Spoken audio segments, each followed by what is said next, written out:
अब हम प्रेसिडेंट और आर्मी के चीफ के साथ बात करेंगे और आप बोल दीजिएगा इंडियन मीडिया और प्राइम मिनिस्टर मोदी जी को बोल दीजिए हमें तुरंत मीडिएशन टीम चाहिए, इंडिया से मीडिएशन टीम चाहिए, नहीं तो इधर नेपाल में सब तरह विध्वंस हो जाएगा। नेपाल पूरी तरह से जल उठा।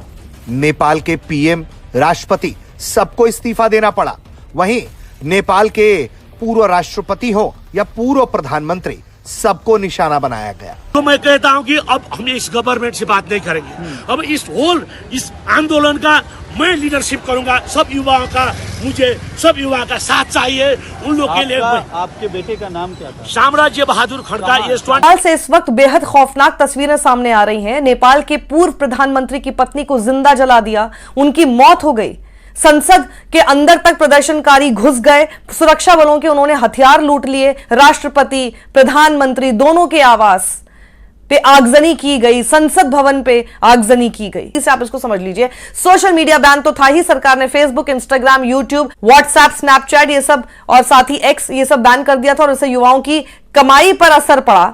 वहीं 4 साल में 3 बड़े घोटाले, ये एक और बड़ी वजह है। गिरी बंधु भूमि स्वैप जो कि 2021 का मामला है, 54,600 करोड़ का घोटाला था। ये ओरिएंटल कोऑपरेटिव 2023 का मामला, 13,600 करोड़ का घोटाला। कोऑपरेटिव 2024 का 69,600 करोड़ का घोटाला के खिलाफ ये जनसैलाब खड़ा हो गया है। दरअसल दोस्तों, असल कहानी की शुरुआत होती है 4 सितंबर 2025 से, जब अचानक नेपाल सरकार ने ऐसा कदम उठाया जिसने पूरे देश को हिला दिया।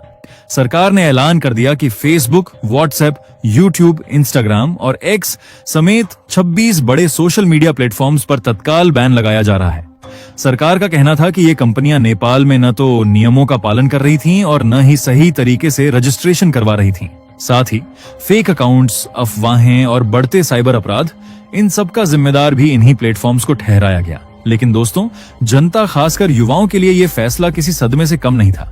उन्होंने इसे अपनी आवाज, अपनी आजादी पर सीधा हमला मान लिया और ने के बजाय और बढ़ती गई। नेपाल इस समय बड़े राजनीतिक संकट से गुजर रहा है। देश में जेन जी युवाओं का गुस्सा सड़कों पर साफ देखा जा रहा है। सोशल मीडिया बैन और सरकार की कड़ी नीतियों से नाराज युवाओं ने राजधानी काठमांडू में जोरदार प्रदर्शन किया। इसी बीच हालात इतने बिगड़ गए कि प्रदर्शनकारियों ने नेपाल के वित्त मंत्री पर हमला कर दिया। इस घटना ने ओली सरकार और पूरे राजनीतिक तंत्र की नींव हिला। ओली सरकार को इस्तीफा देना पड़ा। यहाँ तक कि हालत इतने खराब हो गए कि राष्ट्रपति भी लोगों ने नहीं छोड़ा। विशेष बात यह है कि नेपाल की मौजूदा सरकार पर लंबे समय से सवाल उठा रहे हैं। भारत विरोधी और चीन समर्थक नीतियों की वजह से भी लोगों का आक्रोश बढ़ता जा रहा है। नेपाल की सरकार ने युवाओं का आवाज दबाने के लिए उन पर गोलियां चलवा दी, जिससे कि कई लोगों अपनी जान गंवानी पड़ी, जिससे कि आंदोलन में उग्र रूप धारण कर लिया और हालात बहुत खराब हो गए। असल में यह सिर्फ नेपाल की कहानी नहीं है, पूरे दक्षिण एशिया के लिए एक चेतावनी है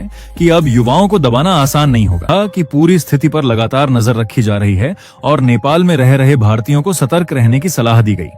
आंदोलन इतना फैल चुका था कि नेपाल आने जाने वाली कई फ्लाइटें रोकनी पड़ी, यहाँ तक कि काठमांडू एयरपोर्ट को अस्थायी तौर पर बंद करना पड़ा।